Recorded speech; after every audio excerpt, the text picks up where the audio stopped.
بسم الله الرحمن الرحيم وبه نستعين. الحمد لله رب العالمين والصلاة والسلام على سيد المرسلين وعلى آله وصحبه أجمعين ومن تبعهم بإحسان إلى يوم الدين. أعوذ بالله من الشيطان الرجيم. بسم الله الرحمن الرحيم. يا أيها الناس اتقوا ربكم الذي خلقكم من نفس واحدة وخلق منها زوجها وبث منهما رجالا كثيرا ونساء واتقوا الله الذي تساءلون به والأرحام ان اللہ کان علیکم رقیبا.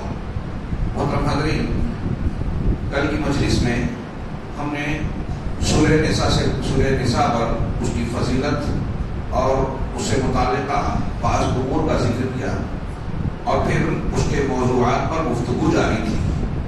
2 نکات ہوئے تھے.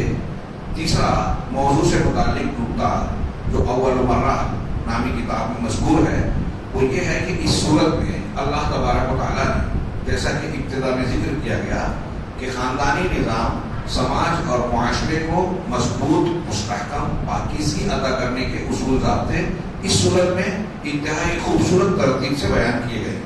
چنانچہ تیسرے نمبر پر ذکر کیا کہ اس صورت میں رشتہ داریوں پر خوب توجہ دی گئی ہے اور اس پر توجہ کا احساس دلایا گیا ہے. اسی طریقے سے یتیموں کا تذکرہ کیا گیا بطور خاص اور ان کے حقوق کا لحاظ کرنے کی بات کہی گئی. خاص طور سے یتیموں عورتوں کے سلسلے میں ظلم کرنے کی صورت میں اللہ تبارک و تعالیٰ نے بڑی سخت وعیدیں ہیں اور اس میں تساہل برتنے والوں کے لیے بڑی سخت دھمکیاں بیان کی ہیں. جیسے اللہ تبارک و تعالیٰ کا ارشاد کہ وَلِكُلٍّ جَعَلْنَا مَوَالِيَ مِمَّا تَرَكَ الْوَالِدَانِ وَالْأَقْرَبُونَ. عورتوں کے حقوق کا یا ہر ایک کے حق کا ذکر کیا اس آیت میں کہ رشتہ دار اور والدین جو گزرتے ہیں ان میں سے ہر کسی کا کچھ نہ کچھ حق ہے، حصہ ہے، ان کے ورثہ ہوتے ہیں. یہ پوری آیت دیکھ لیجیے. اس کے علاوہ آیت نمبر 6 تا 8 میں اللہ نے فرمایا وَإِذَا حَضَرَ الْقِسْمَةَ أُولُو الْقُرْبَى وَالْيَتَامَى وَالْمَسَاكِينَ فَارْزُقُوهُم مِّنْهُ وَقُولُوا لَهُمْ قَوْلًا لَّيِّنًا. کہ جب تم وراثت کے مال کی تقسیم کر رہے ہو اس وقت کچھ ایسے لوگ جو قرابت دار ہیں، یتیم ہیں، مسکین ہیں، وہ حاضر ہو. اب یہ چیزیں ایسی ہو گئی ہے کہ ہمارے یہاں اخلاقیات میں بھی نہیں ذکر کی جاتی. ہاں، آپ کے گھر میں تقسیم ہو رہا ہے ورثہ، ہاں، اور وراثت کی تقسیم میں کچھ ایسے لوگ موجود ہیں جو آپ کے قریبی ہیں، رشتہ دار ہیں، مسکین ہیں، یتیم ہیں، وہ حقدار نہیں ہیں. اللہ کہہ رہا ہے کہ انہیں بھی کچھ دے دو اور ان سے نرم گفتگو کرو. اور انداز دیکھیے آگے اللہ رب العالمین نے کہا وَلْيَخْشَ الَّذِينَ لَوْ تَرَكُوا مِنْ خَلْفِهِمْ ذُرِّيَّةً ضِعَافًا خَافُوا عَلَيْهِمْ. کہ اور وہ لوگ جو اپنے پیچھے کچھ اولاد کو چھوڑتے ہیں اور ان کے سلسلے میں وہ اولاد کمزوری، ننھے موٹے بچے ہیں، ناتواں ہیں، ان کے تعلق سے انہیں ڈر ہوتا ہے. یعنی آپ یہ سوچئے کتنا مؤثر انداز ہے. ہم اور آپ میں سے ہر شخص یہ سوچے کہ اگر ہماری موت ہو جائے، ہمارا بیٹا، ہمارا پوتا کم عمر ہے، ناتواں ہے، اس کا کوئی دیکھنے والا نہیں ہے، اس کا کیا ہوگا؟ تھوڑی دیر کے لیے تصور کیجیے. اس تصور کو اگر انسان زندہ رکھے تو یتیموں اور بے سہارا لوگوں کے ساتھ نرمی، شفقت اور اچھائی کا برتاؤ کرے گا. اللہ تبارک و تعالیٰ نے حکم دیا. اسی طریقے سے یتیموں کے مال اور ان کے حقوق کو ادا کرنے کی بڑی سخت تنبیہ کی. اس میں گڑبڑی کرنا، بےمانی کرنا، اس کو بہت بڑا گناہ قرار دیا اور پھر بہت سخت وعید سناتے ہوئے فرمایا ان الذین یأکلون اموال الیتامی ظلما انما یأکلون فی بطونہم نارا. جو لوگ ظلم اور زیادتی کرتے ہوئے یتیموں کا مال کھاتے ہیں وہ اپنے پیٹ میں آگ بھرتے ہیں، جہنم کی آگ بھرتے ہیں. یہ تیسرے نمبر پر ذکر کیا تھا کہ رشتہ داریوں کا خیال رکھیں. پہلی آیت میں بھی رشتے کا ذکر ہے جو ابھی میں نے پڑھی شروع میں یا ایھا الناس اتقوا ربکم الذی خلقکم من نفس واحدہ وخلق منها زوجها. اے لوگوں، تم اپنے اس پروردگار سے ڈرو جس نے ایک جان سے پیدا کیا، پھر اس سے جوڑا بنایا، اور پھر بہت سارے لوگوں کو آدم اور حوا کو بنا کر ان سے نسل انسانی کو بڑھاوا دیا، پھیلا دیا. وہ وقت آگے اللہ نے کہا وَبَثَّ مِنْهُمَا رِجَالًا كَثِيرًا وَنِسَاءً وَاتَّقُوا اللَّهَ الَّذِي تَسَاءَلُونَ بِهِ وَالْأَرْحَامَ. اور اللہ سے ڈرو، اللہ سے ڈرو، بچو اس کی پکڑ سے جس کے ذریعے سے تم آپس میں ایک دوسرے سے حقوق کا مطالبہ کرتے ہو، والارحام، اور رشتوں کے سلسلے میں بھی ڈرو بچو، یعنی رشتوں کو نہ کاٹو، اس شروع میں بھی کہا. اور درمیان سورت میں بھی متعدد آیات میں حقوق ارحام یعنی رشتہ داری کی بات کہی گئی. حدیثوں میں اس کی بڑی سخت بیان تفصیل سے بیان کیا گیا. بس ایک بات کا ذکر کروں کہ ہم لوگ دعا مانگتے ہیں، بہت سی دعائیں مانگتے ہیں. دعاؤں کی قبولیت کی کچھ شرائط اور آداب ہیں. بعض چیزیں ایسی ہیں کہ اگر وہ ہوں تو دعا قبول نہیں ہوتی، جیسے حرام کھانا. اسی میں سے ایک یہ ہے رشتہ کاٹنا. شرعی وجہ کے علاوہ اگر کوئی اپنے رشتوں کو کاٹتا ہے تو اللہ کے نبی صلی اللہ علیہ وسلم نے فرمایا کہ رشتہ کاٹنے والے قاطع رحم کی دعا قبول نہیں ہوتی. اسی طرح بخاری کی روایت ہے لا يدخل الجنۃ قاطع، رشتہ کاٹنے والا جنت میں داخل نہیں ہوگا. کتنی سخت بات ہے. اور اس سلسلے کی اور بھی روایات ہیں، لیکن ہمارے مضمون کم پڑ جائیں گے اگر میں اس تفصیل میں جاؤں. کہا نمبر 4، وقت کم پڑ جائے گا. نمبر 4 احکام الشرع کلھا رحمہ. شریعت کے احکام پورے کے پورے رحمت ہیں، اور ان کا مقصد ہے کہ لوگوں سے حرج مشقت کو دور کرنا اور لوگوں کے لیے نرمی اور سہولت کے معاملات کرنا. نکاح اور شادی کے احکامات بیان کرتے ہوئے اللہ تبارک و تعالیٰ نے یہاں تک فرمایا کہ اگر کوئی شخص، ایک مثال کی آیت نمبر 26-27 میں غالباً ہے یہ کہ اللہ تعالیٰ نے کہا کہ اگر کوئی آزاد عورت سے شادی نہیں کر سکتا اور اسے اس بات کا ڈر ہے کہ اگر وہ گناہ میں پڑ جائے گا تو لونڈیوں سے بھی نکاح کر لے، کنیزوں سے. چنانچہ اللہ نے کہا ذالک لمن خشی العنۃ منکم، کہ تم میں سے جس کو گناہ میں پڑ جانے کا یا تکلیف اٹھانے کا، تکلیف میں پڑ جانے کا اندیشہ ہو، ڈر ہو، تو وہ ایسے کنیزوں سے نکاح کر لے. وَإِن تَصْبِرُوا خَيْرٌ لَكُمْ، ہاں اگر صبر کرو گے تو یہ تمہارے لیے بہتر ہے. اللہ بڑا بخشنے والا، رحم کرنے والا ہے. یرید اللہ لیبین لکم ویہدیکم سنن الذین من قبلکم ویتوب علیکم واللہ علیم حکیم. کہ اللہ تعالیٰ چاہتا ہے کہ تمہارے لیے صحیح راستے کو، تم سے پہلوں کے راستوں کو بھی واضح کر دے. اس کے علاوہ اللہ تبارک و تعالیٰ نے دوسرے احکامات بھی جو بیان کیے رشتہ داریوں کے، حقوق کے، ان میں انسان کی فطرت کا، ان کی سہولت کا بھرپور لحاظ رکھا گیا ہے. تو آیت نمبر 26, 27, 28 کو اس مثال میں دیکھا جا سکتا ہے. نمبر 5 موضوعات میں ذکر کیا القیام بین الناس بالقسط العدل خاصۃ الاقلیات والضعفاء. کہہ رہے ہیں کہ لوگوں کے درمیان عدل و انصاف کو قائم کرنا، خاص طور سے وہ لوگ جو کم تعداد میں ہیں اور جو کمزور ہیں. یہ آسان کام نہیں ہے. یہ اسلام کی تعلیم ہے. مولانا ابوالکلام آزاد نے اس کی ایک آیت، اسی سورہ نساء کی ایک آیت یا ایھا الذین آمنوا کونوا قوامین للہ شہداء، قوامین بالقسط شہداء للہ، کہ اے ایمان والو انصاف کو خوب قائم کرنے والے، اللہ کے لیے گواہ بن کر. پھر آگے اللہ تعالیٰ نے اسی آیت میں کہا کہ اگر یہ گواہی خود اپنے خلاف دینا پڑے، اپنے ماں باپ کے خلاف دینا پڑے، رشتہ داروں کے خلاف دینا پڑے، تو بھی سچ بولنے سے گریز نہ کرو.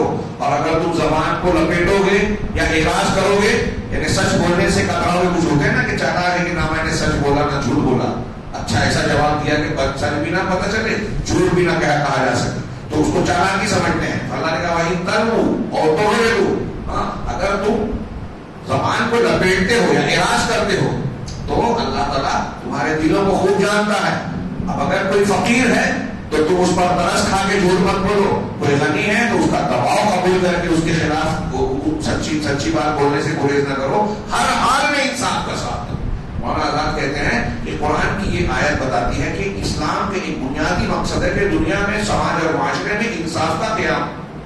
قرآن کی بہت سی آیتیں انصاف کا قیام ہو، اور اس سلسلے میں گویا مسلمانوں کو ایسی تعلیم دی گئی ہے کہ ان کی زندگی کا ایک مقصد ہے کہ لوگوں میں عدل و انصاف قائم. ایک مستشرق کا قول یاد آ رہا ہے، سورہ مائدہ جو ابھی ہم پڑھ رہے ہیں اس کے بعد والی صورت ہے، اس کی ایک آیت کا حوالہ دے کر وہ کہتا ہے کہ میں دنیا میں کسی مذہب کو ہے عیسائی ہوں، لیکن وہ کہتا ہے کہ اسلام سے زیادہ دنیا میں عدل و انصاف کے قائم کرنے والا، عصبیت اور ظلم کو ختم کرنے والا کوئی دوسرا مذہب میں نہیں جانتا، جو بہت فراخ دلی سے اپنے ماننے والوں کو یہ حکم دیتا ہے وَلَا يَجْرِمَنَّكُمْ شَنَآنُ قَوْمٍ عَلَىٰ أَلَّا تَعْدِلُوا اعْدِلُوا هُوَ أَقْرَبُ لِلتَّقْوَىٰ، کہ تم کو کسی قوم کی دشمنی اور عداوت اس بات پر نہ ابھارے کہ تم انصاف نہ کرو. اگر کسی سے دشمنی ہے تو اس دشمنی کی وجہ سے انصاف کا دامن چھوڑ دو، ایسا نہ کرو. آج ہم دیکھ رہے ہیں ہمارے ملکوں میں دیکھ رہے ہیں کہ ایک طرف جو ہے فساد پھیلانے والے، تلوار چلانے والے، قتل کا بیان دینے والے، ان کو جج یہ کہہ کے چھوڑ دیتا ہے کہ وہ مسکرا کر بول رہے تھے، اور ایک طرف یہ بیان کیا جاتا ہے کہ فلاں گھر سے پتھر چل گیا تو اس پر بلڈوزر چلا کے پورا پختہ 70-75 سال کے گھر کو توڑ دیا جاتا ہے. یہ ظلم اور زیادتی کمزوروں کے ساتھ، اقلیات کے ساتھ ہر ملک میں جائے، اور وہ الہام دیتے ہیں اسلام کو. اسلام کی تعلیم دیکھیے کتنی صاف شفاف ہے. اس کی ان تعلیمات کا یہ نتیجہ ہے اور تھا کہ اسلامی تاریخ میں آج تک آپ دیکھ لیجئے کہ مسلمانوں کی اگر حکومت ہے تو وہاں غیر مسلموں کو حقوق حتی الامکان ملتا ہے. آج کے اس دور میں بھی، جبکہ مسلمان دین کے معاملے میں پہلے کے ادوار کے مقابلے میں بہت کمزور اور دور ہیں، لیکن آج بھی اگر آپ موازنہ کریں کہ ایک مسلم ملک ہے، غیر مسلم ملک ہے، وہ کوئی بھی دوسرے مذہب کا ماننے والا ہو اکثریت کا، ان کا موازنہ کریں، کمپیریزن کریں تو آپ کو صاف دکھائی دے گا کہ اسلامی یا مسلم حکومت میں غیر مسلم زیادہ حقوق اور چین سکون سے ہیں، اور اس کے مقابلے میں جو غیر مسلم حکومتیں ہیں وہاں اقلیتیں اپنے حقوق کے سلسلے میں ظلم اور زیادتی کا شکار ہیں. بالکل واضح بات، کوئی مانے یا نہ مانے، کتنا بھی پروپیگنڈا کرے. میڈیا یہ کہتا ہے اسلام انتہا پسندی، شدت پسندی اور نہ جانے کیا کیا. یہ اسلام کی تعلیمات، قرآن کی آیتیں آپ پڑھیے، اس کی تعلیمات کا نتیجہ یہ تھا کہ اگر وقت کا کوئی ایک تو نہیں کتاب لکھی جا سکتی ہے کہ اسلامی عدالتوں میں اگر کوئی مسلمان چاہے وقت کا حاکم ہی کیوں نہ ہو، اگر وہ کوئی الزام کے تحت قاضی کے سامنے کھڑا ہے تو اسے بھی کٹہرے میں کھڑے رہ کر ثبوت دینا پڑا، بیان دینا پڑا. اگر وہ نہیں دے سکا تو قاضی کا فیصلہ قرآن و حدیث کی روشنی میں اس کے خلاف بھی پوری بے باکی سے صادر ہوا اور اسے ماننا پڑا. ایسے کئی فیصلوں کو دیکھ کر کئی غیر مسلم اسلام میں داخل ہوئے. یہ میں ہوائی بات نہیں کہہ رہا ہوں، زمین کی تاریخی زندہ حقیقت ہے. آج دنیا کے لوگوں کو جو مسلمان اور اسلام کو نشانہ بنا رہے ہیں انہیں آنکھیں کھولنا چاہیے. یہ اسلام اور مسلمانوں کا وجود پوری دنیا کے لیے، ان کے لیے بھی رحمت ہے، ان کے لیے بھی رحمت ہے. ان سے سیکھیے، یہ قرآن سے سیکھیے. اگر آپ نے قرآن سے سیکھا تو شہر اور ملک میں امن و امان ہوگا، حقدار کو حق ملے گا اور ہر شخص چین سکون سے جیے گا. لیکن تہذیبی اور مذہبی جنگ، حق اور باطل کی جنگ ہمیشہ سے جاری رہی ہے اور جاری رہے گی. اس میں ان کا بھی امتحان ہے، ہمارا اور آپ کا بھی امتحان ہے. اب ہم یہ دیکھیں کہ اگر ہم چاہتے ہیں، یہاں میں ایک بات کہنا چاہ رہا ہوں، ابھی بہت شکایت ہو رہی ہے. کل آپ نے شاید کل پرسوں میں وہ خبریں دیکھی ہو، کلپس دیکھی ہو، مسلمانوں کے گھر توڑے جا رہے ہیں. ایک الزام لگا، کوئی کاروائی نہیں، کچھ نہیں، اور براہ راست ایکشن. پوری زندگی کی جمع پونجی کو توڑ دیا گیا. اس سے ہم بچنا چاہتے ہیں. غصہ آتا ہے، جذباتیت آتی ہے، نوجوان الٹی سیدھی باتیں کرتے ہیں. اس میں کوئی حل نہیں ہے. حل قرآن و حدیث کی تعلیمات میں ہے. جہاں ہماری قوت نہیں ہے وہاں صبر کریں، اللہ سے دعا کریں. ایک بات. دوسری چیز یہ کہ اگر ہم چاہتے ہیں تقویٰ پرہیزگاری والی بات کے ساتھ ساتھ اگر ہم چاہتے ہیں کہ ہمارے اوپر والا ہم پر ظلم نہ کرے، نہ کر سکے، تو لازم ہے کہ ہمارے نیچے جو ہے ہم اس پر ظلم نہ کریں. آپ کی بیوی آپ کے نیچے ہے، ماتحت ہے. آپ سوچئے کہ آپ اپنی بیوی کے حقوق ادا کرتے ہیں کیا؟ بچے آپ کے پاس اللہ کی امانت ہیں، آپ کے بیٹے، آپ کی بیٹیاں، آپ کے دوسرے ماتحت، کیا آپ ان کے حقوق ادا کرتے ہیں؟ آپ کا کوئی مزدور ہے، آپ کے کارخانے میں، کاروبار میں کوئی کام کر رہا ہے، یا کوئی عارضی طور سے آپ کے یہاں کام کرنے آیا، اس کا ایک حق بنتا ہے. آپ اس کا حق فراخ دلی سے انصاف کے ساتھ دیتے ہیں یا نہیں دیتے، یا ظلم کرتے ہیں؟ آگے اس صورت میں نہیں، دوسری صورتوں میں قرآن نے بالکل صاف کر فرمایا کہ وَكَذَلِكَ نُوَلِّي بَعْضَ الظَّالِمِينَ بَعْضًا بِمَا كَانُوا يَكْسِبُونَ. کہاں ہے یہ آیت؟ سورہ انعام میں. سورہ انعام میں ظالم کہ اسی طرح ہم بعض ظالموں کو دوسرے ظالموں کو مسلط کرتے ہیں ان کی کارستانی اور کرتوتوں کے نتیجے میں. اس کی تفسیر اٹھا کے دیکھیے، تفسیر کا موقع نہیں ہے، میں اپنے الفاظ میں بہت مختصر کہوں کہ اگر ہم اس آیت کا مفہوم یہ ہے، اللہ کا فرمان ہے، آیت یہ کہہ رہی ہے کہ اگر ہم اپنے سے کمتر اور چھوٹے لوگوں پر ظلم کریں گے تو اللہ ہمارے اوپر ہم سے بڑا ظالم جو ہے مسلط کرے گا، اور ہم جتنا ظلم کر کے دوسروں کا حق چھین رہے ہیں اس سے زیادہ وہ حق چھینے گا. میں نہیں کہہ رہا ہوں، اٹھائیے تفسیر سعدی اور دوسری تفاسیر، یہ قرآن کی آیت ہے. تو اب ہم پر اگر ظلم ہو رہا ہے تو ہمیں پہلے محاسبہ کرنا چاہیے کہ ہم اپنے ماتحتوں کا حق ادا کر رہے ہیں کہ نہیں. سورہ نساء بھی ہم نے پڑھی, اس سے پہلے سورہ مائدہ ختم ہو رہی ہے, آج بورے کا پڑھی جا رہی ہے. اس سے پہلے سورہ نساء کی یہ 2-3 آیتیں بطور مثال, یہ کئی آیتیں 29, 30, 36, 58, 127, 135, ان میں یہ مضامین بیان کیے گئے کہ آپ عدل و انصاف سے کام لو. مثال کے طور پہ اس میں سے ایک آیت ہے کہ یا ایھا الذین آمنوا لا تأکلوا اموالکم بینکم بالباطل الا ان تکون تجارۃ عن تراض منکم, کہ اے ایمان والو تم اپنے مالوں کو آپس میں جو ہے باطل طریقے سے, ناجائز طریقے سے نہ کھاؤ. ایک دوسرے کا مال چھین کر, سود کے انداز میں, دھوکہ دہی سے, جھوٹ بول کر.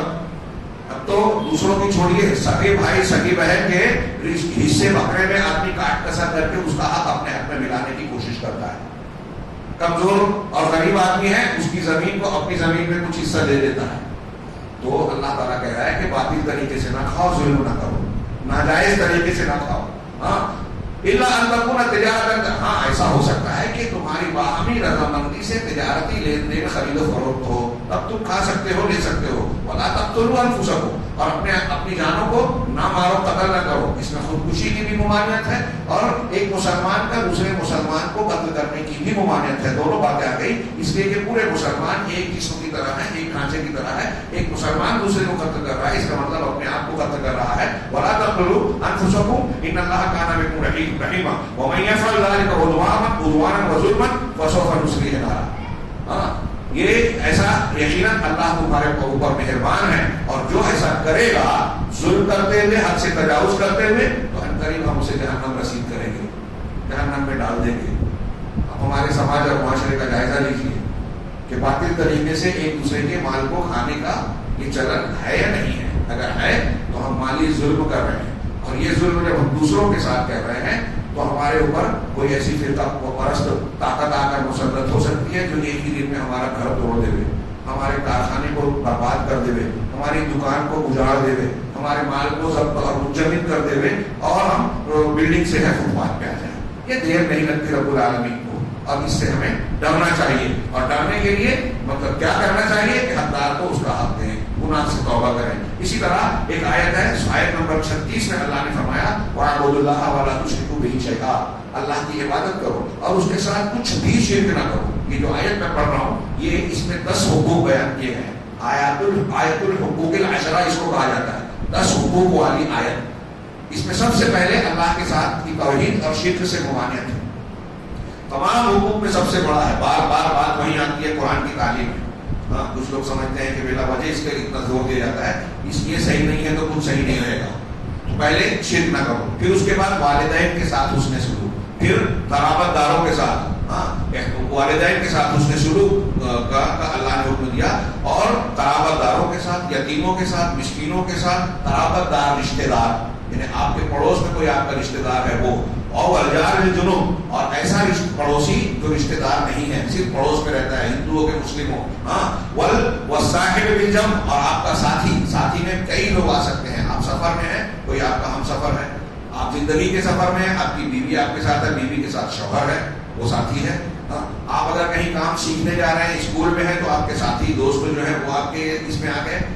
کہیں کام سیکھنے جا رہے ہیں تو وہاں ساتھ ہو گیا. تو جس طریقے سے آپ کا کوئی ساتھ ہے تو اس کے ساتھ وہ حسن سلوک کا حکم ہے. وہ اپنی سبیل اور مسافر کے ساتھ, ملکۃ ایمانکم, اور تمہارے جو لونڈی اور غلام ہیں, کنیزیں ہیں, ان کے ساتھ حسن سلوک کرو. ان اللہ لا یحب من کان مختالا فخورا, جو شخص اترانے والا, شیخی کرنے والا ہے, اللہ تعالیٰ اسے پسند نہیں کرتا. مطلب اگر ان حقوق کو آپ اور ہم میں کوئی ادا نہیں کر رہا ہے تو اس کے اندر اتراہٹ ہے, تکبر ہے, گھمنڈ ہے. اللہ کہہ رہا ہے آخر میں ان 10 حقوق میں شیخ ربی نے اپنی مجالس قرآن میں اس پر تھوڑی بحث کرتے ہوئے کہا کہ یہ دیکھیے آپ اس میں کہ اسلام کس طرح سے لوگوں سے محبت, ان کے حقوق کی ادائیگی, ان کے ساتھ اچھا سلوک کرنے کی تعلیم دے رہا ہے. یہ اسلام کی رحمت کی تعلیم ہے, اور اس میں رحمت اور محبت کا عنصر ہوتا ہے. اور اس اسلام کے تعلق سے لوگ یہ پھیلا رہے ہیں, میڈیا والے, مختلف حکومتیں, کہ یہ شدت پسندی کی تعلیم دیتا ہے, سختی کی تعلیم دیتا ہے. اور اس میں آپ کو اور ہمارا قصور ہے کہ ہم نے اپنے سماج کو قرآن کی اس آیت کا آئینہ دار نہیں بنایا. قرآن کی ان تعلیمات پہ ہم عمل کریں گے تو دنیا اگر چینخ چینخ کر بھی کہے گی کہ مسلمان شدت پسند ہوتا ہے تو پولیس والے بھی بولیں گے، ہندو پڑوسی بھی بولے گا کہ ایسا بالکل نہیں ہے، ہم نے تو مسلمانوں کو دیکھا ہے ان سے زیادہ حق کو ادا کرنے والا، نرمی والا، شفقت والا، لوگوں کے ساتھ اچھا سلوک کرنے والا کوئی ہوتا ہی نہیں ہے۔ اور اتنے برے حالات میں بھی کچھ مسلمانوں کے اچھے سلوک سے بعض لوگ یہ قبول کرتے ہیں، لیکن تعلیمات کو ملحوظ رکھا جائے۔ اسی طرح اللہ تبارک و تعالیٰ نے ارشاد فرمایا، ایک اور آیت بیان کرتا ہوں کہ ان اللہ یأمرکم ان تؤدوا الامانات الی اہلها، اللہ تمہیں حکم دیتا ہے کہ امانتوں کو ان کے اہل جو اس کے لائق ہے ان کے حوالے کرو۔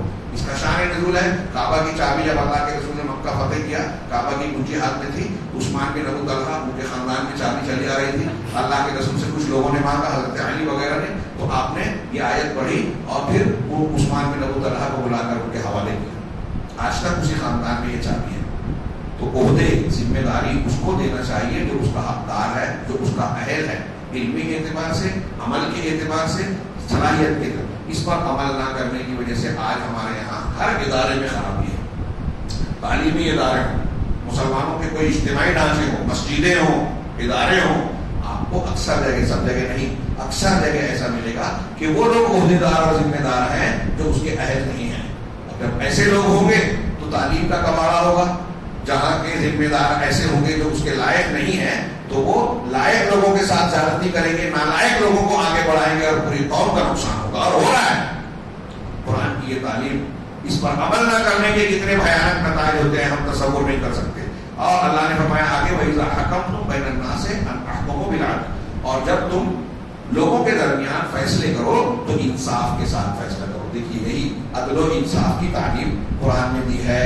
مسلمان اس معاملے میں جو ہے اس کو بہت سخت تعلیم دی گئی ہے کہ عدل کو قائم کرے، چاہے اپنے آپ کے خلاف فیصلہ کرنا پڑے، اپنے ماں باپ کے خلاف۔ افسوس کہ آج بہت سے مسلمان بھی عصبیت اور جانبداریوں کا شکار ہو گئے ہیں، یہ دیکھتے ہیں کہ کسی جھگڑے میں میرا رشتہ دار یہ ہے تو میں اس کا پکش لوں، میرا فلاں طاقتور سماج کا آدمی ہے تو اس کا ساتھ دوں۔ ایک مسلمان ایمان والا اگر ہوگا تو وہ عدل و انصاف کے تقاضوں کا لحاظ کرے گا، وہ چاہے جس کے خلاف آ جائے۔ نمبر 6 اگلا مضمون یہ کہہ رہے ہیں، بیان صفات المنافقین الذین یریدون زعزعة الکیان الاسلامی، منافقین کی صفتوں کا بیان اس صورت میں بھی کیا گیا جو لوگ مسلمانوں کے اسلامی ڈھانچے کو چرمرا کر کمزور کر دینا چاہتے ہیں اور تطویز ارکان اسلامی سماج کی بنیادوں کو، اس کے ستونوں کو ہلانا اور توڑ دینا چاہتے ہیں، اور ان کے احکام کا ذکر بھی کیا گیا اس آیات کی، ان آیتوں میں، اور ان سے ڈرایا گیا۔ آیت نمبر 88 سے 91 تک، 136 سے 137 تک، یہ میں نے اسی کے نشان لگا کے کچھ آیتوں سامنے رکھی تھی کہ اس پر کچھ باتیں کہوں گا۔ میں ایک بات کہنا چاہتا ہوں کہ قرآن نے مومنین کی بھی صفات بیان کی، کافروں کی بھی صفات بیان کی۔ علماء کہتے ہیں اور آپ بھی ہم بھی دیکھ سکتے ہیں کہ کافروں اور مومنوں سے زیادہ قرآن میں آپ کو منافقین کی صفت ملے گی جو بیچ کے ہیں۔ کیوں؟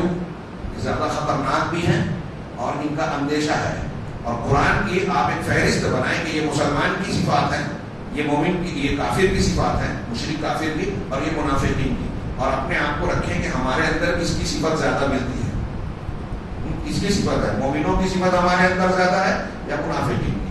منافق بات کرتا ہے تو جھوٹ بولتا ہے، حدیث میں پڑھا ہے آپ نے، قرآن میں بھی یہ مضمون ہے سورہ توبہ میں۔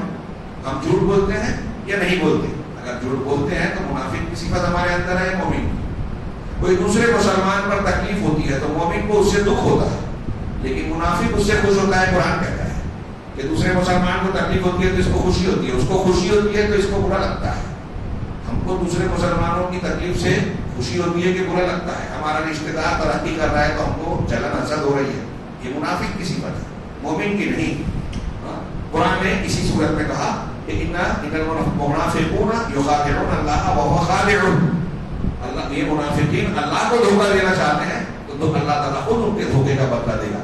آگے کی آیتوں میں اللہ تبارک و تعالیٰ نے کہا کہ جب یہ نماز کے لیے کھڑے ہوتے ہیں تو سستی سے، وَإِذَا قَامُوا إِلَى الصَّلَاةِ قَامُوا كُسَالَىٰ يُرَاءُونَ النَّاسَ، بڑی سست روی سے نماز کے لیے اٹھتے ہیں۔ اللہ کے رسول نے کہا کہ منافقین پر عشاء اور فجر سب سے بھاری ہے، بڑی سستی سے۔ یراؤن الناس، لوگوں کو دکھانے کے لیے نماز پڑھ رہے ہیں، نماز کے لیے نماز نہیں پڑھ رہے ہیں، اللہ کے لیے نہیں، لوگوں کو دکھانے کے لیے۔ وَلَا يَذْكُرُونَ اللَّهَ إِلَّا قَلِيلًا، آگے اللہ نے کہا کہ اور اللہ کا بہت کم ذکر کرتے ہیں، اللہ تعالیٰ کا ذکر بہت کم کرتے ہیں. اس کا مطلب مومن وہ ہوتا ہے جو اللہ کا ذکر بہت کرتا ہے. منافق ہوتا ہے جو بہت کم کرتا ہے. مومن بہت ذکر کرتا ہے. کتنا ذکر کرتے ہیں؟ خوب ذکر کرنے والا کون ہے؟ اپنے ابن عباس کہتے ہیں نمازوں کے بعد کے جو اذکار اللہ کے رسول نے بتائے، سونے کے وقت کے، دن بھر کے جو مختلف موقعوں کے بتائے ہیں، صبح اور شام کے جو اذکار بتائے ہیں، مختلف وقتوں کے جو ذکر بتائے ہیں، اگر آپ اور ہم اس کی پابندی کرتے ہیں تو الذاکرون اللہ کثیر والذاکرات میں شامل ہیں. مرد اور عورتیں، خوب اللہ کا ذکر کرنے والے مرد اور خوب ذکر کرنے والی عورتیں. تو یہ منافقین کی کچھ علامتیں ہیں. ایک دو علامتوں کا اور ذکر کر دو جو اسی صورت میں ذکر کیا اللہ تعالیٰ نے کہ وَإِذَا قِيلَ لَهُمْ تَعَالَوْا إِلَىٰ مَا أَنزَلَ اللَّهُ وَإِلَى الرَّسُولِ رَأَيْتَ الْمُنَافِقِينَ يَصُدُّونَ عَنكَ صُدُودًا. کہ جب دیکھو گے تم منافقین کو جب بلایا جاتا ہے کہ اللہ کی طرف آؤ، قرآن کی طرف اور رسول کی طرف آؤ. تھوڑا سا اور ایسا کہوں، آپ ہنسے نہیں، سنجیدگی سے لے لیں کہ اگر یہ کہے کہ بھائی اہل حدیث مسلک کی طرف آؤ، یہ کوئی میں مذاکر نہیں کہہ رہا ہوں، اہل حدیث مسلک کیا ہے؟ قرآن حدیث کو ماننا. تو لوگ سمجھیں گے یہ مسلکی تعصب کی بات کر رہا ہے. نہیں، یہ قرآن کہہ رہا ہے اللہ کی طرف آؤ، رسول کی طرف آؤ. ہٹا دیجیے اہل حدیث، جو یہ مانے گا وہ اہل حدیث ہے. تو اللہ کی طرف آؤ، رسول کی طرف آؤ جب کہا جاتا ہے تو منافقین کو دیکھو گے رأیت المنافقین یصدون عنک صدودا، تو آپ منافقین کو دیکھیں گے کہ وہ آپ سے کترا جاتے ہیں، مانیں گے نہیں. آج مسلمانوں میں روئے زمین پر اہل الحدیث کے علاوہ دوسروں کو دیکھیا قرآن حدیث کی تعلیم دی جاتی ہے تو کترا جاتے ہیں. میرے بھائی یہ پڑھے قرآن مجید، غور کیجیے میں غلط کہہ رہا ہوں کیا؟ اللہ کے گھر میں بول رہا ہوں، کوئی الزام تراشی اور کسی پر چھیٹا کشی کے لیے نہیں کہہ رہا ہوں. یہ اسلام مقصود ہے، ذمہ داری ہے. اللہ کے کلام کو پھیلائیے، سمجھیے، تدبر کیجیے. یہ قرآن تراویح میں پڑھ کر صرف سن لینا کافی نہیں ہے، اس کا حق ادا نہیں ہو رہا ہے. اس کو سمجھیں، زندگی میں برتیں، تب اس کی برکتیں ملیں گی. قرآن کہہ رہا ہے کہ یہ منافق کی علامت ہے. انہی آیتوں میں آگے ہے، وقت کم ہے، انہی آیتوں میں آگے اللہ تبارک و تعالیٰ نے یہ بھی کہا کہ یہ منافقین جو ہیں ان کو جب اللہ اور رسول کی طرف کیا ہے جو کہا گیا تو یہ کہتے ہیں کہ ہم اللہ پر جو اللہ نے نازل کیا ہم اس پر ایمان لاتے ہیں. لیکن جب ان کا جھگڑا ہوتا ہے تو وہ لے جاتے ہیں مقدمہ طاغوت کی عدالت میں. اپنا فیصلہ اللہ اور رسول سے کرانے کی بجائے فلاں اور فلاں کے پاس لے جاتے ہیں، کیونکہ معلوم ہے اللہ اور رسول جو ہے وہ بہن کو بھی بیٹی کو بھی حصہ دیتے ہیں، مجھے دینا نہیں ہے تو کورٹ میں جاؤں گا، فلاں کے پاس جاؤں گا، فلاں کو پنچ بناؤں گا تاکہ اپنا حصہ بڑھ جائے، اس کا گھر جائے. اللہ اور رسول کی بات نہیں ماننی ہے. انہی سب چیزوں میں آگے اللہ نے بیان یہ فرمایا کہ جب ان کے ایسے کرتوتوں کی وجہ سے ان کو نقصان پہنچتا ہے، عذاب پہنچتا ہے، ان کا گھر توڑا جاتا ہے، اوپر مصیبت آتی ہے. کہ آج کے تناظر میں نے ایک حوالہ دیا تاکہ آپ اپنی زندگی سے اس کو جوڑ کر دیکھیں. یہ نا ہمارا عادت ہے کہ ہم اپنی زندگی سے قرآن کی تعلیمات کو نہیں جوڑتے. تو کسی کا گھر ٹوٹ رہا ہے، کسی پر کوئی اور مفتاج اور مصیبت آ رہی ہے تو وہ اپنا محاسبہ کرے. تو اللہ تعالیٰ کہہ رہا ہے کہ جب ان منافقین کو ان کے کرتوتوں کے نتیجے میں اللہ کو زد پہنچاتا ہے تو وہ کہتے کیا ہیں؟ ان اردنا الا احسانا و توفیقا. ارے ہم نے جو کوشش کی تھی اس سے تو ہمارا مقصد بھلائی تھی اور توفیق ملا کے چلنا. عقیدے کی شبرم تحویہ کی ایک عبارت مجھے یاد آ رہی ہے. انہوں نے کہا کہ ایک مسلمان جو صوفیت قبول کرتا ہے اور وہ کہتا ہے ان کے یہاں ان کے مشائخ جو چیزیں پیش کرتے ہیں اس کو بولتے ہیں کہ یہ حقائق ہے. تو کہتا ہے کہ یہ جو حقائق ہیں جو ہم کو حالات سے عبادات سے حاصل ہوئی ریاضت سے، یہ اور قرآن دونوں کو ہم ساتھ ساتھ لے کر چلنا چاہتے ہیں. تو ان کا یہ منافقین کے جیسے ہی ہے، یہ کافروں اور اسلام کو ملا کے چلنا چاہتے ہیں. اسی طرح کوئی اگر سیاست سے جڑا ہوا ہے، حاکم ہے، سیاست میں ہے، لیڈر ہے، تو وہ سیاسی کام کرتا ہے اور کہتا ہے کہ سیاست اور قرآن کو میں ملا کے چلنا چاہتا ہوں، اسلام کو اور سیاست کو. وہ منافقین کی طرح بات کہہ رہے ہیں. اسی طرح جو لوگ فلسفہ منطق میں لگے ہوئے ہیں، پرانے زمانے میں آج سائنس کہہ لیجیے، آج کی سائنس، اس وقت کی سائنس میں فلسفہ اور منطق کی بنیاد پر، عقلی بنیاد پر چیزوں کو پرکھنا، اصول ضابطے بنانا، تو وہ لوگ جو جس میدان میں ہیں وہ کہتے ہیں کہ ہم عقلیات کو دینیات سے، قرآنیات سے ملا کے چلنا چاہتے ہیں. شیخ ابن ابیلیس کہتے ہیں کہ وہ جو حقائق کہہ رہے ہیں صوفیہ وہ باطل باتیں ہیں. یہ عقلیات جس کو کہہ رہے ہیں یہ جہلیات ہیں، جہالتیں ہیں. سیاست جس کو کہہ رہے ہیں یہ فساد ہے. قرآن حدیث کو کسی سیاست کی، کسی منطق اور فلسفے کی اور کسی دوسری دنیا کے دماغوں سے نکلنے والے اپج کی کوئی ضرورت نہیں ہے. اللہ کا کلام اور اللہ کی شریعت ان چیزوں سے بے نیاز ہے. آپ کیا کہنا چاہتے ہو کہ سیاست اور دین کو ساتھ میں ملا کے چلو گے، مطلب وہ جو آپ کو یہاں سے مل رہا ہے قرآن حدیث میں کمی ہے. تصوف کے مشاہد جو بات پیش کر رہے ہیں، حقائق تزکیے کی باتیں، کیا قرآن حدیث میں اس کی تعلیم ناکافی ہے؟ آپ اس سے پورا کرو گے. اللہ کی شان میں شریعت میں گستاخی کر رہے ہیں وہ. تو علامہ ابن ابلیس کہہ رہے ہیں کہ جیسے یہ منافقین کہہ رہے ہیں کہ ان اردنا احسان اللہ احسان و توفیقہ، ایسے ہی یہ صوفی بھی کہہ رہے ہیں، ایسے ہی یہ سیاستدان بھی کہہ رہے ہیں، ایسے ہی یہ فلسفہ اور منطق والے بھی کہہ رہے ہیں کہ ہم قرآن و حدیث کو اپنی فکر سے ملا کے دونوں کو ایک ساتھ چلے. ہمارا ارادہ تو اچھا ہے، بھلا اچھی طرح سمجھیں. ہمارے نوجوان جدید لب و لہجے کی شاعری دین میں نہیں چلتی کہ آپ یہ دیکھیں کہ غامدی صاحب، انجینئر صاحب اور فونا صاحب جن کو غیر مسلموں نے لانچ کیا ہے اور فرقہ پرست طاقتیں جن کا ہم رونر ہوتے ہیں نا، ان کے لانچ کیے ہوئے ہمارے درمیان میں ہم ان کے پیچھے آنکھ بند کر کے بھاگتے ہیں. یہ وہ حرکتیں کرتے ہیں جوشیلی جذباتی جو ان کے دیے ہوئے ایجنڈے کے مطابق ہوتا ہے. ہمیں لگتا ہے کہ اسلام کے حق میں بات کر رہے ہیں جبکہ وہ مسلمانوں کو نقصان پہنچانے اور غیر مسلموں کو فائدہ پہنچانے کی کوشش کرتے ہیں. اور یہ جو کرتے ہیں نا، یہ سمجھتے ہیں یہ منافقین ہیں. پوری دنیا کے رافضیات مسلمانوں کو دوسروں سے زیادہ نقصان پہنچا رہے ہیں. رافضیوں کی تائید کرنے والے وہ اخوانی ہو اور کوئی دوسرے ہو، ہمارے جماعت اسلامی کیوں نہ ہو، شرک کرنے والوں کی تائید کر رہے ہیں، یہود و نصارہ کے ایجنڈے پر کام کرنے والوں کی تائید کر رہے ہیں. اور ان کے دماغ میں ہے کہ ہم دین کا کام کر رہے ہیں. بہت بڑی گمراہی ہے. منہج صحیح کیجیے، دوستی اور دشمنی کا معیار صحیح کیجیے. یہ منافقین کی علامتیں اور مومنین کی علامتیں قرآن میں ہم کو پڑھنے کے لیے، بیان کرنے کے لیے، صرف تقریر کرنے کے لیے نہیں بتائی ہے کہ آپ مزہ لے اور چلے جائیں واہ واہ کرنے میں. یہ ہماری زندگی کا دستور ہے، یہ ہماری کامیابی کا اصول ہے، جنت تک پہنچانے کے راستے کی نشاندہی کرتا ہے اور ساتھ ساتھ یہ بھی بتاتا ہے کہ اس راستے سے ہٹ کے نفاق، شرک، کفر کے راستے پہ گئے تو گمراہ ہو جاؤ گے، بھٹک جاؤ گے اور جہنم کے راستے پر چلے جاؤ گے. وقت کافی کم بچا ہے. میں باقی نکات کو پورا کرنا چاہتا ہوں کہ منافقین کے تعلق کے ساتھ ساتھ نمبر 7 میں کہا کہ اس صورت میں اللہ کے راستے میں جہاد کا مقصد بیان کیا گیا ہے، جس میں سے ایک مقصد قوسین نے کہا کہ مستضعفین جو سماج میں کمزور لوگ ہیں ان کا دفاع کرنا، دین کی حمایت کرنا، رسالت اور لوگوں پر تک اللہ کے دین کی تبلیغ کے کام کو آزاد کرنا. جہاد کا 3 مقصد انہوں نے 3 لائن میں بیان کیا قرآن کی ان آیتوں میں اور کئی جگہ ہے کہ جہاد سے ظلم کا خاتمہ ہو.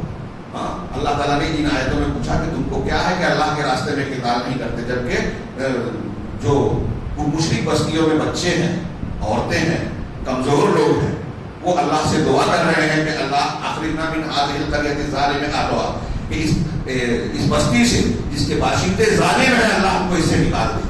تم کو ان کے لیے ان کا حق دلانے کے لیے، ان کو ظلم سے بچانے کے لیے. تو جہاد کا ایک مقصد ہے. آج مجھ سے کوئی ایک سوال کر رہا تھا، یہ اس سوال کا اگر وہ آدمی ان کے یہاں کسی موجود کسی شخص سے کانٹیکٹ میں ہو تو ان کو بتائیں کہ قرآن نے جو مقصد بتایا کہ کمزوروں کا دفاع کیا جائے، دین کی حمایت اور دین کی کا بچاؤ کیا جائے. تیسرے نمبر پر یہ کہ دین کی دعوت اور تبلیغ کو عام کیا جائے، اس کے راستے میں رکاوٹ کرنے والوں کی والی طاقت کو توڑ دیا جائے.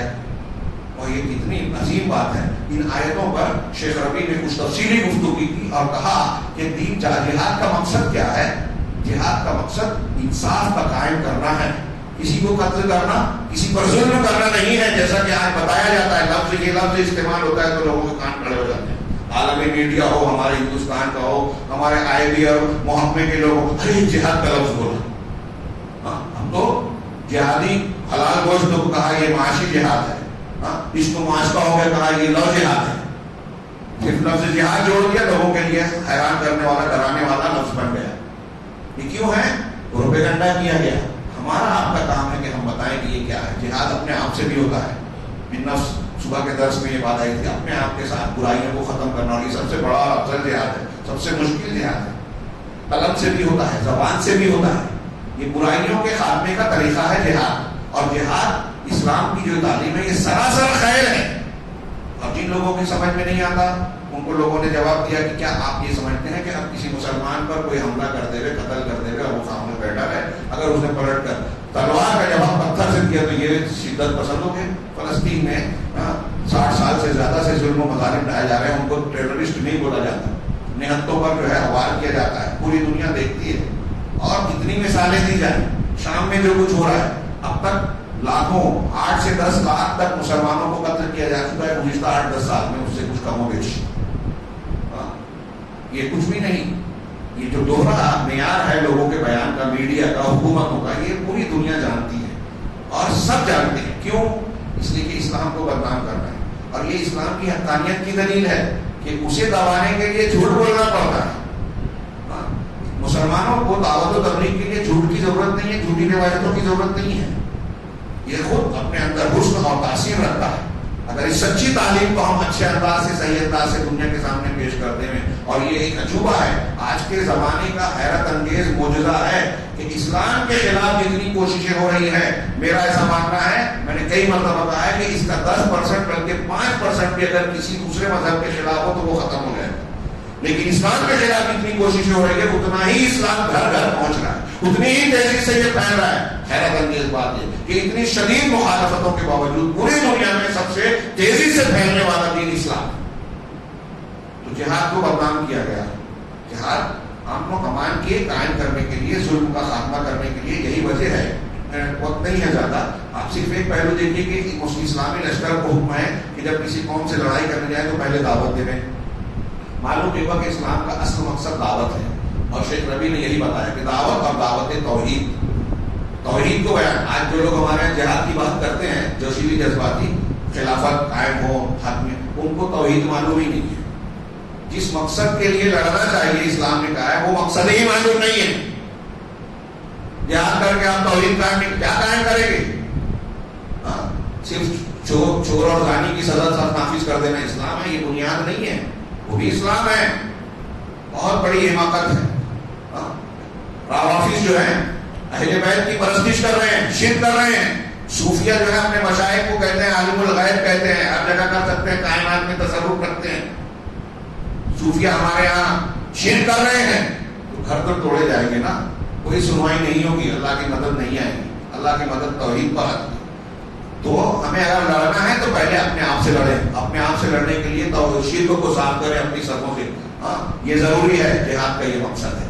ہم دوسروں سے، اہل کتاب کو اللہ کے رسول نے معاذ بن جبل کو بھیجا تو کہا کہ اہل کتاب ہے، لا الہ الا اللہ اور انجیل کو ماننے کے دعوے دار ہیں، پھر بھی ان کو سب سے پہلے کلمہ توحید بتانا. تو اگر اہل کتاب ہے ان کو بتانا ہے. اگر مسلمانوں میں کوئی شخص توحید سے ہٹا ہوا شرک کر رہا ہے تو اس کا پہلا فریضہ یہ بنتا ہے کہ ہم اسے وہ سکھائیں. یہ جہاد کا مقصد ہے. اللہ کے کلمے کو بلند کرنا، کمزوروں کا دفاع کرنا، انصاف قائم کرنا، ظلم کا خاتمہ کرنا. اور دنیا کا کوئی قانون، عقل، فطرت اس کو غلط نہیں کہتی اور نہیں کہہ سکتی. دنیا کی کوئی حکومت بھی ایسی نہیں ہے جو ظلم کے خاتمے کی تعلیم نہ دیتی ہو. ہر ملک میں گنہگاروں کے لیے سزائیں ہیں. ایسے ہی یہ بھی ہے. اور یہ جو ظالمانہ قوانین ہے، جب ہم اس کی مخالفت کرتے ہیں تو لوگ باقی بول کر جیل میں ڈال دیتے ہیں. تو اسلام تو اللہ کا قانون ہے، لوگ اس کی مخالفت کر رہے ہیں. تو جہاد کا مرحلہ دعوت کے اس راستے میں، اس مرحلے میں آتا ہے جب ہم لوگوں کو اس کی اصلاح کرنے جاتے ہیں، جنت کے راستے پر آگے بڑھانے جاتے ہیں. تو بہرحال یہاں آیت نمبر 71 سے 79 تک، 94، 95 اور 96 ان تینوں آیتوں میں جہاد سے متعلق باتیں ہیں، قتال سے متعلق اور اس کے مقاصد کا ذکر ہے. نمبر 8 پر اللہ کے سلسلے میں عقیدے کی تصحیح کرنا اور اس کی حفاظت، غلو سے اس کو محفوظ رکھنا، تفریط اور خلل سے بھی محفوظ رکھنا، حد سے تجاوز نہ کیا جائے. یہ کئی جگہ پہ کہا. عیسائیوں نے حضرت عیسیٰ کو بڑھا دیا، اللہ کا بیٹا بنا دیا، اس کی تردید کی گئی. اللہ نے حکم دیا ان کی صورت میں، یا اہل الکتاب لا تغلوا فی دینکم غیر الحق، اے اہل کتاب ناحق اللہ کے دین میں غلو مت کرو، حد سے آگے نہ بڑھ جاؤ. نبی کو اللہ کا بیٹا بنا دیا، اپنے علماء اور احبار کو دین کا حلال حرام کرنے کا مجاز بنا دیا کہ وہ جو حلال بولے حلال، وہ جو حرام بولے حرام، ان کی تقلید ہم کریں گے. تو اس قسم کا غلو یہ جو دین میں گمراہی ہے، اس سے تم اپنے آپ کو بچاؤ. اور پھر یہ بھی کہا کہ جو لوگ ان الذین یکفرون باللہ ویریدون ان یفرقوا بین اللہ ورسولہ، جو لوگ اللہ کے ساتھ کا انکار کرتے ہیں اور یہ چاہتے ہیں کہ اللہ اور اس کے رسولوں کے درمیان تفریق کریں، اور یہ کہتے ہیں کہ بعض پر ہم ایمان رکھیں گے، بعض پر نہیں، نؤمن ببعض ونکفر ببعض ویریدون ان یتخذوا بین ذلک سبیلا، اور یہ چاہتے ہیں کہ ان دونوں کے بیچ کا راستہ اختیار کریں جو ابھی میں نے بیان کیا. اولئک هم الکافرون حقا، یہی لوگ حقیقی طور پر کافر ہیں. اللہ رسول اور ان کے درمیان تفریق کر کے بیچ کا راستہ ڈھونڈ رہے ہیں. تو ایسی اور بھی کئی آیتیں ہیں. یہاں آیتوں کا اور بھی ذکر وَإِن مِّنْ أَهْلِ الْكِتَابِ إِلَّا لَيُؤْمِنَنَّ بِهِ قَبْلَ مَوْتِهِ وغیرہ میں دیکھ سکتے ہیں. نمبر 9، اس صورت میں نبی کریم صلی اللہ علیہ وسلم کو جو تمام مخلوقات کے سردار ہیں آپ کی نبوت کا ذکر ہے، اس کا اثبات ہے، اور یہ کہ آپ نور ہیں، برہان ہے. نور مجسم نہیں، نور ہدایت. اللہ کے رسول کو ہم بھی نور مانتے ہیں لیکن نور مجسم نہیں، نور ہدایت. اگر آپ نور مجسم مانتے ہیں تو کون سا نور مانتے ہیں؟ اللہ والا. اللہ کو کا نور اگر آپ کو مانتے ہو تو یہ اس سے بڑا شرک کیا ہوگا؟ عیسائیوں کی طرح جو اللہ کا بیٹا کہتے ہیں ویسے ہی ہو جائے گا. اگر فرشتوں والا نور کہتے ہو تو پھر آپ اشرف المخلوقات میں سے نہیں مانتے ہو. اللہ تعالیٰ نے انسانوں کے لیے آپ کو رسول بنایا تو انسانوں میں سے بنایا. فرشتوں کو نور سے بنایا، انسان کو مٹی سے بنایا. تو آپ یہ کہنا چاہتے ہو فرشتے ہیں؟ کفار مکہ تو کہتے تھے کہ فرشتوں میں سے ہم ہمارے درمیان نبی بھیجے. اللہ تعالیٰ نے کہا کہ اگر تم دنیا میں فرشتے ہوتے تو ہم فرشتے کو نبی بناتے. اور یہ کہہ رہے ہیں کہ نہیں ہم فرشتے تھے. یہ نور ہدایت ہے، نور برہان. یہ قرآن کو بھی کہا جا سکتا ہے. وہ اقامت الحجت علی الناس. اور نبی صلی اللہ علیہ وسلم کو کیوں بھیجا؟ پوری دنیا کے انسانوں کے خلاف اللہ کی طرف سے حجت قائم ہو. آیت ہے 162، انا اوحینا الیک کما اوحینا الی النبیین الی نوح والنبیین من بعد. ہم نے آپ کی طرف ویسے ہی وحی کی جیسے نوح اور ان کی طرف ان کے بعد دوسرے انبیاء کی طرف. اور پھر کئی نبیوں کا نام لیا کہ ابراہیم، اسماعیل، اسحاق، یعقوب، عیسیٰ، فنا فنا فنا کو جیسے ہم نے وحی دی آپ کو بھی دیا. یہاں ایک نقطہ یہ بھی بیان کیا جا سکتا ہے کہ دیگر انبیاء کا جو ذکر کیا ان پر کتاب نازل ہوئی، اللہ نے کتاب کی شکل میں وحی کی. اور کئی نبی ایسے گزرے جن پر کتاب نہیں آئی. وحی آئی، کتاب نہیں آئی. تو کتاب نہیں آئی، وحی آئی، اس کو کیا بولیں گے آپ؟ یہ حدیث ہے. ایک نبی کے پاس اگر کتاب نہیں آئی اور وحی آ رہی ہے تو اس کو کیا بولو گے؟ رسول کی پوچھ رہا ہوں آپ سے. حدیث سنت ہے نا. فرعون کو اللہ نے ڈبا دیا تھا، سزا دے دی تھی. قرآن پڑھیے، اللہ نے موسیٰ علیہ السلام پر توریت اس کے بعد نازل کی. تو توریت فرعون کے زمانے میں نازل ہی نہیں ہوئی تھی. تو پھر کس چیز کا انکار کرنے سے سزا ملی اس کو؟ اللہ کی کتاب تو آئی نہیں تھی. رسول کا انکار کرنے سے، رسول کی سنت اور حدیث کا انکار کرنے سے. تو پتہ یہ چلا اللہ تبارک و تعالیٰ کی وحی کتاب کی شکل میں بھی ہوتی ہے اور کتاب کے علاوہ بھی ہوتی ہے. بہت سے نبیوں کو کتاب نہیں ملی لیکن وحی آئی. اور اللہ تعالیٰ نے سورہ نساء کی ان آیتوں میں کہا کہ ہم نے نوح اور نوح کے علاوہ دوسرے نبیوں کی طرف جیسے وحی کی آپ کی طرف بھی کی. نوح علیہ السلام پر کون سی کتاب آئی تھی؟ نہیں آئی تھی. تو اللہ کے نبی صلی اللہ علیہ وسلم کو کتاب بھی دی گئی ہے، کتاب کے علاوہ بھی دی گئی ہے. قرآن بھی دیا گیا ہے اور حدیث بھی دی گئی ہے. اب کوئی حدیث کا انکار کرتا ہے تو وہ اللہ کی وحی کا انکار کرتا ہے، قرآن کا انکار کرتا ہے. اللہ نے فرمایا یا ایھا الناس قد جاءکم برہان من ربکم. اے لوگوں تمہارے پاس تمہارے پروردگار کی جانب سے برہان آ چکی، واضح دلیل. وانزلنا الیکم نورا مبینا، اور آپ کی طرف واضح کھلے ہوئے نور کو ہم نے اتارا ہے. فاما الذین آمنوا باللہ واعتصموا بہ فسيدخلهم فی رحمۃ منہ. تو جو لوگ اللہ پر ایمان لائے اور اس کو مضبوطی سے پکڑا تو اللہ تعالیٰ قریب جلد ہی انہیں اپنی رحمت اور فضل میں داخل کرے گا اور انہیں صراط مستقیم کی طرف ان کی رہنمائی کرے گا. نمبر 10 یہ بتایا کہ قیامت کے دن، میں صرف نکتا پڑھوں، قیامت کے دن ایمان اور عمل صالح کے ذریعے سے نجات ملے گی. اور صرف کسی دین کی طرف منسوب ہو جانے سے آپ یہ کہو کہ میں مسلمان ہوں، میں قرآن حدیث کا ماننے والا ہوں، اپنی زبان سے کہہ دینے سے کامیاب نہیں ہو سکتے. اور نہ ہی رسولوں میں سے کسی رسول کی طرف نسبت. آج کل ہمارے وقت میں سید ہوں رسول کے خاندان سے. ارے آج کے نہیں، اس زمانے کے بھی اگر ہوتے اور ابو لہب کے طریقے پہ ہوتے تو کوئی فائدہ نہیں ہوتا. رشتہ داری کام نہیں آئے گی. ولا تنفع الامانی اصحابها، اور نہ ہی خواہشات انسان کو فائدہ دیتی ہیں. چنانچہ اللہ کی اس صورت میں اللہ نے کہا آیت نمبر 123 میں لیس بامانیکم ولا امانی اہل الکتاب، نہ تمہاری خواہشات سے نہ اہل کتاب کے چاہنے سے کسی کو کامیابی ملے گی. من یعمل سوءا یجزا بہ، جو برا کام کرے گا اس کو اس کا بدلہ ملے گا. اور آگے اور بھی یہ مضمون بیان کیا گیا اسی آیت میں. نمبر 11 اور آخری مضمون یہ بتایا کہ تعلیق صحت الایمان علی التحاکم لشرع اللہ فقط. ایمان کے صحیح ہونا اس بات پر معلق ہے، منحصر ہے کہ آپ اپنے جھگڑوں کو، معاملوں کو اللہ کی شریعت کے حوالے کریں. امتیاز اور تسلیم کے ساتھ، یعنی ظاہر میں بھی اس کو مانیں اور باطن میں بھی مانیں، اس طریقے سے کہ شریعت کو حکم بنانا، اپنے جھگڑوں میں، اپنے معاملوں میں شریعت کے فیصلے کو ماننا، یہ ایمان کا سب سے واضح اور اہم مظہر ہے. چنانچہ وہ آیت دیکھیے وما ارسلنا من رسول الا لیطاع باذن اللہ، آیت نمبر 64 اور 65. کہ ہم نے کوئی بھی رسول بھیجا تو صرف اس لیے کہ اللہ کے حکم سے اس کی اطاعت کی جائے. اور اس کے فوراً بعد والے آیت میں اللہ نے فرمایا کہ بہت مشہور آیت ہے فلا وربک لا یؤمنون حتی یحکموک فیما شجر بینہم، کہ تمہارے رب کی قسم یہ لوگ ایمان والے نہیں ہو سکتے یہاں تک کہ اپنے اختلافات کے معاملے میں آپ کو حکم نہ بنا لیں. اپنا جھگڑا ہو تو اللہ کے رسول کی عدالت میں رکھیں کہ حدیث کا کیا فیصلہ ہوتا ہے. ثم لا یجدوا فی انفسہم حرجا مما قضیت، پھر اللہ نے جو فیصلہ، اللہ کے رسول نے جو فیصلہ کیا، آپ نے جو فیصلہ کیا اے رسول، اس سے اپنے دل میں تنگی محسوس نہ کریں. ویسلموا تسلیما، اور ظاہر میں بھی اپنا سر جھکا دیں گے، اندر سے نہیں مانے اور باہر سے مان کے دل میں رکھا کرے سمجھ میں نہیں آتی بات تو بھی نہیں چلے گا. مومن نہیں ہے، دل میں ہے لیکن ظاہر میں نہیں مان رہے. یہاں شریعت ہے لیکن مان نہیں سکتے تو بھی نہیں چلے گی بات. تو یہ دین کو اندر باہر سے اللہ اور رسول کے فیصلوں کو مان لینا یہ ایمان کی ایک بہت بڑی